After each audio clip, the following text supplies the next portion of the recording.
Bismillahirrahmanirrahim. Assalamu alaikum. My name is Asad Yaqub and once again here I am with a series of videos on essay writing for band score 7, 8 and 9. I'm going to reveal the secrets to get higher band in IELTS writing. Anyways, today we are going to discuss commonly misused words. In this video, I'm going to tell you there are some words which are commonly misused in IELTS essay writing and you have to avoid these words. Let's take a start. There are two words, one is efficiency and one is effectiveness. Efficiency and effectiveness. Well, we should try to use the word effectiveness because that has got a positive meaning. Efficiency is a much overused word in essays and should usually be replaced with effectiveness. Instead of efficiency, you can use the word effectiveness. Efficiency is how quickly or smoothly an event occurs, and effectiveness refers to how good the final result is. So effectiveness is a positive word. We should use that. I give you an example for that. John completed his work in a highly efficient manner. However, he would be more effective if he paid more attention to detail. Now see, it is worth noting that in most cases, people are more concerned with effectiveness than efficiency. So effectiveness is positive word, efficiency is not that much positive. So wherever you need to use the word efficiency, it's a good idea to use effectiveness. It is rarely used and its correct use will often draw the attention of an examiner. This is what examiner sees if you use the word effectiveness instead of efficiency. Next we've got knowledge or learning, thinking or skills. Sometimes what do the students do? They replace the word knowledge with learning, thinking, skills and all that.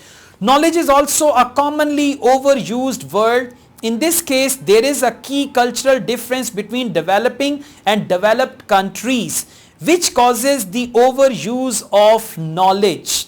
In developing countries, education is focused on obtaining knowledge, so students will choose this word correctly based on their understanding. However, in the West, the education system is based on ideas and skills, not just knowledge. So based on ideas and skills, development resulting in native speakers rarely talking about knowledge. So the native speakers of English, they rarely talk about knowledge. They use the word learning or they use the word skills, right? So it's better to use that. Students should generally seek to replace developing knowledge with words such as thinking, skills or learning. That's better. So instead of knowledge, you can use the word like learning, skills or thinking. Clear? Let's go on. Next we have two more words. One is enhance and second is improve. Now what do you think, which word should we use? Enhance or improve? Improve, exactly. Don't use enhance in your essay. Enhance is arguably the most misused word in essays and should always be avoided. Now enhance should be avoided. Enhance is most commonly used in advertising. It is emotive rather than objective. Right, so the word enhance is emotive rather than objective, which makes it unsuitable for use in academic writing and is most correctly used to describe additional features, not making things better. So it should never be used as a synonym for improvement. Improvement is simply to make things better. It is very common word and can be repeated a number of times in an essay. So instead of enhance, you can use the word improve. Instead of enhancement, you can use the word improvement. Although these are the small things, but these small things have big impact when it comes to marking the essay when examiner checks your essay. Next is drugs or medicine. There are two words, one is drugs and one is medicine. So anyways, there is a huge difference. You can check the difference on Google as well. Drugs and medicine are commonly misused words in essays because drugs has a very wide meaning that is much wider than in many other languages. A drug is any substance that has the ability to modify the physiology of any species belonging to the animal kingdom. Drugs include illegal drugs such as heroin, cocaine, etc. Medicines such as aspirin, Panadol and morphine, and alcohol. Alcohol is a drug because it modifies brain chemistry and affects coordination and judgment. A commonly used phrase is drugs and alcohol, right? So drugs, they go in that very category, even though this is duplication because many people do not think of alcohol as a drug. It's basically the same thing. This is what we call duplication because alcohol is also drug. So when we say drugs and alcohol, I mean alcohol comes in drug, this is called duplication. I'm going to explain duplication in my next videos as well. So anyways, you should be very careful. There is another thing, it should be noted the correct word for a company that manufacture drugs or medicine is a drug company, not a medicine company. Drug company is a company that makes medicine, not drugs, okay? Anyways, next we have two more words, popular or common. Now you tell me which word should we use in essay, popular or common? Huh? Common, exactly, not popular. Popular is a commonly misused word in essays because it has a narrower meaning in English compared to other languages. Now, popular is most commonly used in fashion and entertainment. Like he's a popular singer, popular hero and all that. The use of popular often implies that something is in fashion at the moment but is likely to go out of fashion in the future. That is the meaning of popular. Something is in fashion and in future it will not be in fashion. In future rather than become a permanent change. So music, films, clothes, brands and models of cars or phones, holiday destinations may all be popular. However, going to university. Now going to university is not popular. Going to university is common. Having a mobile phone is not popular. It's common. See that now the difference? I told you this is for band score 7, 8, 9. So those who want to acquire 7, 8, 9, this video is for them. A car or driving to school rather than walking or riding a bicycle to school are all common and it is incorrect to use popular in these cases. Is that clear? Yes. Now let's go on. Next we have children and kids. Do not use the word kids in your essay, right? Kids is far too informal to be used in formal writing. The original meaning of a kid is a baby goat.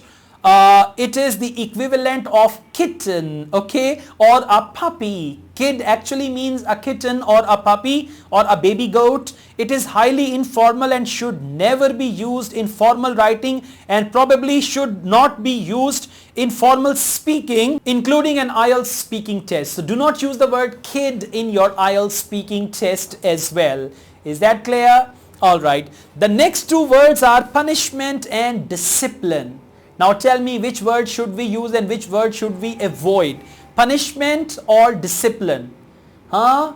Discipline should be used and punishment should be avoided. Now I'm going to tell you what is the difference between punishment and discipline. Sometimes where we need to use the word discipline, we use the word punishment. The purpose of punishment is to cause pain to people. The purpose of punishment is to cause pain to people who have behaved badly. The aim of discipline is to teach people who have made poor choices. So discipline means to teach people who have made poor choices and punishment means to cause pain to people who have done something wrong. For children, the aim is always to teach. So for children, we should not use the word punish the children. We should use the word discipline the children. Therefore, children should be disciplined and never punished. Punished is also commonly misused in IELTS questions by examiners to test whether students know the correct language or not. Now be careful. Now you know the difference between punishment and discipline. So don't use punishment where you need to use the word discipline. And for children, don't use the word punishment, use the word discipline. For criminals, yes, you can use the word punishment. Next, surfing the internet and on the internet. Now we commonly say surfing the internet, I surf internet in my free time and all that stuff. Students often use surfing the internet as a general term for using the internet. Surfing means riding the waves. and you go wherever the waves take you. You don't have a choice. You cannot go the opposite direction. Wherever the waves take you, you go there. Surfing the internet means in a casual way opening one link, then you find another link, then opening that link, then you find another link, and aimlessly and without any purpose opening different websites and all that stuff. That is what we call surfing the net. But if you are checking something on Google, if you are doing some research on the internet, for that we use the word use the internet. Use the internet. So do not use surf the internet. Surfing the internet is a waste of time. It's a useless activity. You just open websites which are of no use and you don't know about them. Just links appear and you open. So that's the thing.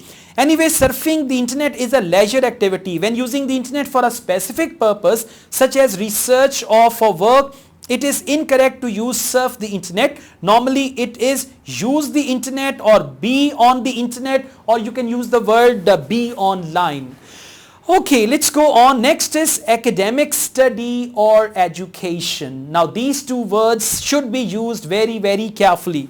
Students often use academic study when describing areas of importance for young people. However, this language is imprecise. This is not precise when you are using the word academic study. Studying is an action, but it is always better to describe the purpose of the action. Study is an action. Now what's the purpose of this action? You need to describe that rather than the action itself. In this case, the purpose of the action is to become educated, and it is far more standard to use phrases such as young people should focus on their education, not studies. You cannot say young people should focus on their studies or on their academic studies. It's better to use the word rather than young people should focus on their academic study. That is far better. So young people should focus on their education. You should use this one instead of young people should focus on their academic study. Study is an action, whereas the purpose of study is education. So you should use education instead of academic study. So these are some word groups, and these are some words which should be avoided, and instead of these words you need to use the other words, and this is how you guys can get good bench score. If you like this video, hit the like button and don't forget to subscribe my channel. I also teach IELTS online. If you want to join my online IELTS classes, you can contact me for that. I also offer IELTS writing correction service. If you want to get the details about that, you can send a message on this number and I'll send you all the details. Well, that's not it. I'm going to make another video on writing, and in my next video, I'm going to tell you what is the unnecessary language which should be avoided in essays to get higher bench score. So the topic for my next video is avoid unnecessary language fillers, and I'm going to tell you what sort of words drop your bench score down and what sort of words increase your bench score. Thank you very much. Asad Yaqub wishes you all the best and a fantastic bench score in IELTS. Take good care of yourselves. Allah Hafiz.